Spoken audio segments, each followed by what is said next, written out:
je veux vous encourager aujourd'hui, chers téléspectateurs, parce que oui, nous avons de l'assurance. Dieu est bien plus puissant que notre ennemi, le diable, bien plus fort.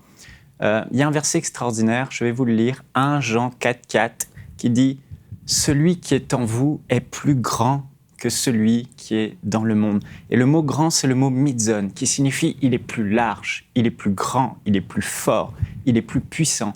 Voilà pourquoi vous ne devez pas avoir peur, nous ne devons pas avoir peur de cet ennemi qui paraît redoutable, menaçant, le diable qui a des super pouvoirs, parce qu'en nous, Christ, lorsqu'on l'a reçu, on est né de nouveau, est bien plus puissant et bien plus fort. Donc quand le diable vient, il y a en vous quelqu'un qui habite, le Dieu Tout-Puissant, il est beaucoup plus puissant. Il fait trembler cet ennemi, trembler le diable, et il se tient à ses pieds.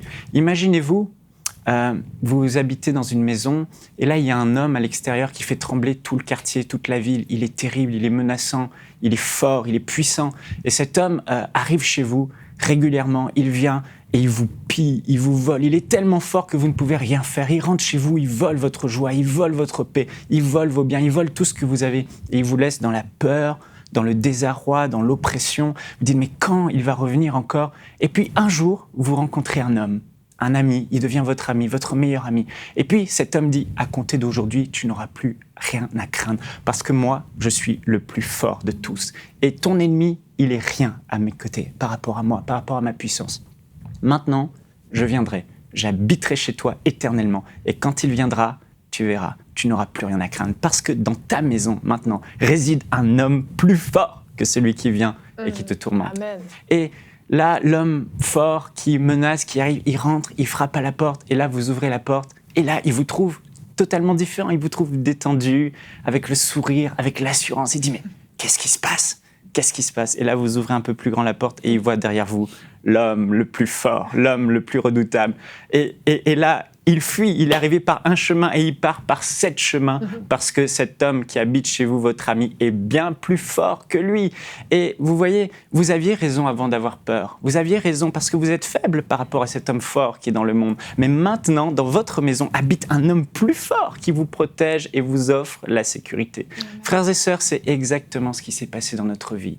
Nous étions esclaves de cet ennemi, esclaves de sa puissance, esclaves de ses traits enflammés, esclaves de ses œuvres démoniaques. Mais Jésus-Christ, lorsqu'on l'a reçu dans notre vie, oh, le roi de gloire est venu habiter en vous. Le Seigneur des Seigneurs est venu habiter à l'intérieur de vous et devant qui tout genou fléchit et toute langue confesse qu'il est Seigneur, le vainqueur de la mort. On le tue, on le vide de son sang, il ressuscite, il est immortel. Il n'a ni âge, ni début, ni fin. Il est tout-puissant. Sa simple parole calme la tempête. Son simple pied fait de la terre un marchepied. Imaginez-vous, ce Dieu tout-puissant habite en vous par son esprit.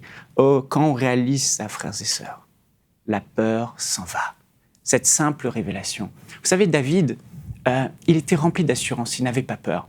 Et il était rempli d'assurance parce qu'il avait eu une révélation. Non pas que Dieu était en lui, mais que Dieu était avec lui. Quand je traverse la vallée de l'ombre de la mort, je ne crains aucun mal, car ce grand Dieu tout-puissant est avec moi.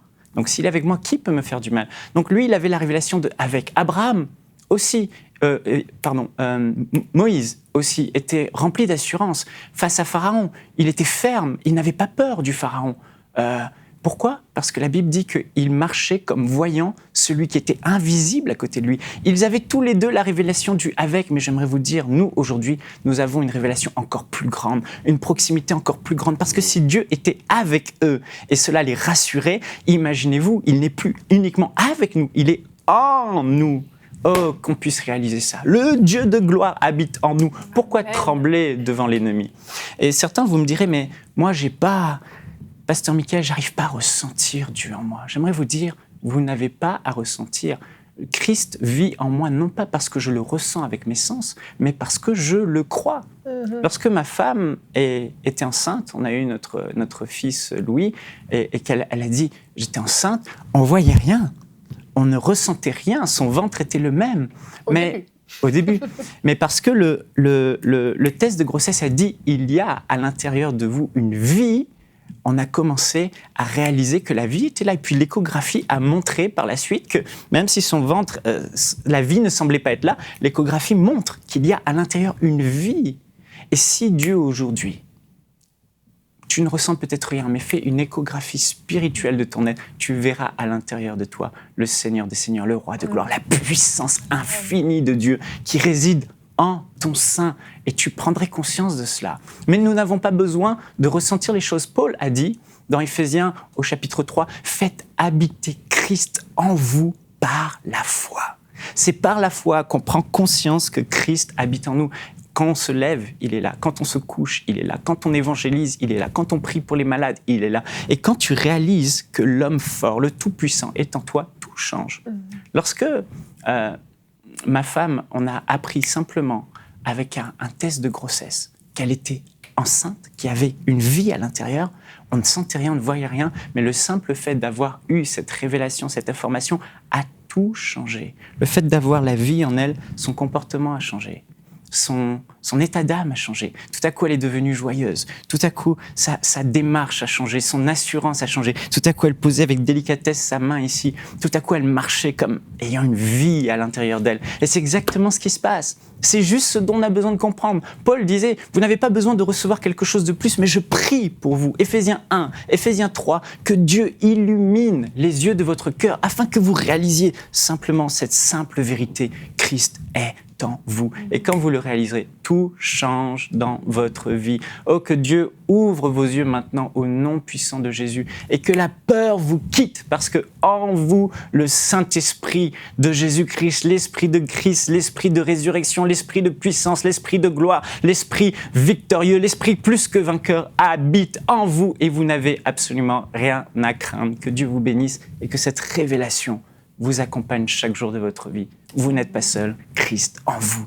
l'espérance de la gloire. Retrouvez la suite de ce programme dans l'émission Bonjour chez vous sur ENCI TV.